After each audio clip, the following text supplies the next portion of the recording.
Sallallahu ala Muhammad sallallahu alaihi wasallam. Bismillahirrahmanirrahim. Assalamualaikum warahmatullahi wabarakatuh. Alhamdulillah wassalatu wassalamu ala Rasulillah Muhammad bin Abdullah, la haula wala quwwata illa billah. Rabbi shrah li sadri wa yassir li amri wa hlul 'uqdatam min lisani yafqahu qawli. Subhanaka la ilma lana illa ma 'allamtana innaka antal alimul hakim. Amma ba'd, hadirin jamaah mushola al-muttaqin yang dirahmati Allah. Alhamdulillah pada malam Jumat kali ini kembali Allah mempertemukan kita dalam rangka zikir bersama, baca Yasin, tahlil, tahmid, sedikit tausiah atau mau'izah hasanah, kemudian nanti ditutup dengan doa dan makan. Itu yang penting. Hadirin dirahmati Allah, kedatangan kita ke sini sengaja apa enggak? Sengaja, Pak. Sengaja. Berbuat suatu kebaikan dengan sengaja dapat pahala enggak? Insya Allah dapat pahala. Berbuat baik enggak sengaja dapat pahala enggak? Dapat. Kita lagi lewat, lagi jalan, tahu-tahu ada anak ketabrak, jatuh. Otomatis kita respect kan, nolong tuh anak. Itu nggak sengaja nolong, karena refleks aja kita bantu itu kan. Dapat pahala nggak? Dapat. Berbeda dengan ketika kita melakukan suatu kesalahan yang tidak kita sengaja, itu tidak mendapatkan dosa. Allah memaafkan, sebagaimana hadis Rasulullah Muhammad SAW. Bismillahirrahmanirrahim. Innallaha tajawaza li an ummati. Innallaha ta'ala tajawaza li an ummati. Tajawaza pakai jim, bukan tajawaza. Kalau tajawaza apa? Nikah ya, zaud. Ini tajawaza, memaafkan li karena aku, an ummati. Jadi Allah memaafkan umatku karena aku menjadi Rasul dan karena mereka adalah umatku. Karena ada salah satu kisah sebelum kisah Muhammad SAW, sebelum adanya kenabian Rasulullah SAW, itu ada sebuah cerita di dalam hadis pula. Ceritanya begini: di suatu kaum itu ada berhala sesembahan. Siapapun yang melewati berhala tersebut harus mempersembahkan sesuatu untuknya. Siapapun yang lewat, kalau tidak akan dibunuh. Nah, orang pertama lewat, kemudian disuruh mempersembahkan sesuatu. Dia bilang, saya tidak akan mempersembahkan apapun kepada berhalamu, tapi imanku aku persembahkan hanya untuk Allah Subhanahu Wa Taala. Karena orang yang pertama itu berprinsip seperti itu, maka orang itu pun dipenggal dan mati. Masuk mana? Surga Allah Subhanahu Wa Taala, karena dia berprinsip dengan keimanannya. Sementara yang kedua lewat, suruh mempersembahkan sesuatu. Dia sama imannya kepada Allah, tapi disuruh mempersembahkan sesuatu. Apa jawabnya? Aku tidak punya apa-apa.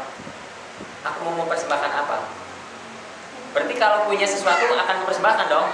Logikanya begitu kan? Oke, kalau begitu apapun deh, lalat kayak apa kayak, ada lalat dipersembahkan. Dia terpaksa. Orang yang kedua itu melakukan terpaksa apa enggak? Terpaksa. Kenapa? Karena daripada dibunuh, maka dia mempersembahkan lalat. Walaupun di dalam hatinya tetap beriman pada Allah. Dan apa yang terjadi? Orang yang kedua meninggal, masukkan ke dalam neraka. Itu umat sebelum Rasulullah Muhammad Sallallahu Alaihi Wasallam. Sementara umat Rasulullah Muhammad SAW ketika melakukan sesuatu dengan terpaksa, maka Allah memaafkan. Daripada aku dibunuh, ya udah, oke deh, aku nyembah si anu biar selamat. Tapi hatinya teguh dengan keimanannya. Jadi ucapannya terpaksa dia melakukan sesuatu, padahal hatinya tetap pada Allah Subhanahu Wa Taala, itu dimaafkan. Jadi ada 3 hal. Yang pertama al-khoto, gak sengaja. Kalau kita kan sering dengan al-insan mahal khoto wan nisyan. manusia adalah tempatnya salah dan lupa. Nah, salah di sini lebih kita artikan nggak sengaja. Jadi kalau kita melakukan suatu tidak sengaja, suatu kesalahan tidak disengaja, maka tidak mendapatkan dosa atau tidak dihukum oleh Allah SWT. Naik motor, plek, nabrak orang, sengaja nggak nabrak? Nggak sengaja, orangnya mati. Apalagi kita masukkan neraka? Tidak. Tetapi kalau umat sebelumnya, sebelum Rasulullah, itu tetap dimasukkan dalam neraka. Tapi ketika umat Muhammad, kata Rasulullah SAW, sabda beliau, tajawaza li an ummati. Jadi karena umatku, karena aku, maka umatku diampuni atas ketidaksengajaan yang dilakukan. Dengan catatan nggak sengaja. Kadang kita noel orang, maaf ya nggak sengaja. Allah saja memaafkan, apalagi kita manusia. Itu maksudnya. Jadi Allah saja memaafkan, apalagi kita yang hanya manusia. Maka siapapun yang berbuat kesalahan dengan tidak disengaja harus kita maafkan, karena Allah saja memaafkan. Yang kedua, wanisian lupa. Astagfirullahaladzim. Azan asar ya sing. Aduh, belum sholat zuhur dari tadi kita rapat, lupa. Ya Allah, lupa. Nah, lupa kita tidak sholat zuhur karena kita benar-benar lupa. Karena benar-benar lupa, Allah maafkan. Tetapi harus tetap setelah ingat sholat. Tapi Allah maafkan atas ketidakdisiplinan kita, tidak tepat waktu kita, karena sholat kan ala waktiha ya, di waktunya, tapi bukan waktunya karena kita lupa, maka Allah maafkan itu. Jadi yang kedua adalah nisyan, lupa, memang benar-benar lupa. Kenapa lupa? Karena kita manusia. Maka siapapun yang lupa, berarti dia memang manusia. Kalau kita tidak pernah lupa, berarti harus bertanya-tanya, kenapa saya tidak lupa? Cing pernah lupa, Cing? Pernah lupa? Sering. Kalau Cing yang tidak lupa sekarang apa? Cucunya. Gak pernah lupa, update statusnya apa? Cucunya terus nih, benar kali kata saya. Anaknya dilupakan pokoknya, resep pokoknya. Gak ada cucu pasti. Orang mah update anak pertama diupdate, anak kedua, ketiga, statusnya. Ini cucu. Makanya anaknya, mohon maaf ya mana anaknya. Dan yang ketiga, wa mastufihu alai. Sesuatu yang dipaksa. Sesuatu yang dipaksa. Tadi yang contoh cerita orang-orang terdahulu. Dipaksa, dia mengikuti, itu tidak diampuni. Tetapi untuk umat Rasulullah, ketika kita melakukan sesuatu yang tidak seharusnya dilakukan dan kita terpaksa melakukan, Allah mengampuni. Daripada nyawa hilang, daripada keluargaku hilang, daripada dan sebagainya, terpaksa melakukan. Tapi niatnya tidak melakukan, tetapi hati tidak melakukan. Ini hanya terpaksa. Jadi enak sekali menurut Rasulullah SAW. Yang pertama apa? Nggak sengaja dimaafin. Yang kedua, lupa dimaafin. Yang ketiga, terpaksa dimaafin. Jadi 3 hal ini. Tapi jangan-jangan, kapan ya aku lupa sholat ya?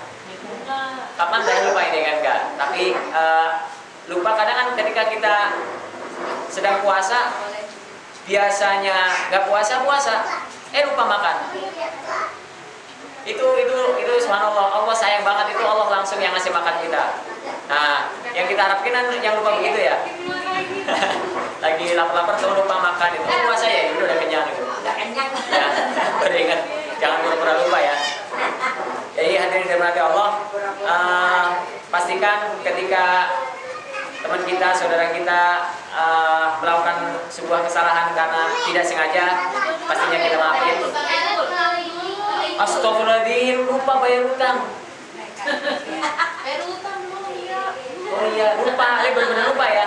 Saya juga ada lupa kemarin di WA. Saya kan update status ya, update status kirim, tolong subscribe ya ke salah satu toko, ya kan, toko teman-teman apa dia toko. Yang udah subscribe ya, jangan lupa ini pula dia kirim. Jangan lupa yang ini ya Tat ya. Pas saya buka, astagfirullahaladzim, lu bayar, kopian. Oh iya, benar-benar lupa. Sudah mau bayar ke sana, yang punya nggak ada lagi kondangan, bonnya tidak dikasih ke yang bantuin, jadi nggak jadi bayar. Sampai sekarang lupa, untuk diingetin. Semoga nanti saya kirim videonya biar tahu. Kalau memang saya benar-benar lupa. Hadirin dan banyak Allah, semoga walaupun tiga hal ini Allah maafin, tapi kalau bisa kita tidak tidak melakukan sebuah kesalahan walaupun tidak sengaja ya, tidak melakukan kesalahan walaupun kita lupa, dan tidak melakukan kesalahan walaupun kita dipaksa ya. Tapi kalau memang itu terjadi, lagi-lagi Allah pasti mengampuni. Subhanallahumma wa bihamdika asyhadu an la ilaha illa anta astaghfiruka wa atubu ilaik. Assalamualaikum warahmatullahi wabarakatuh.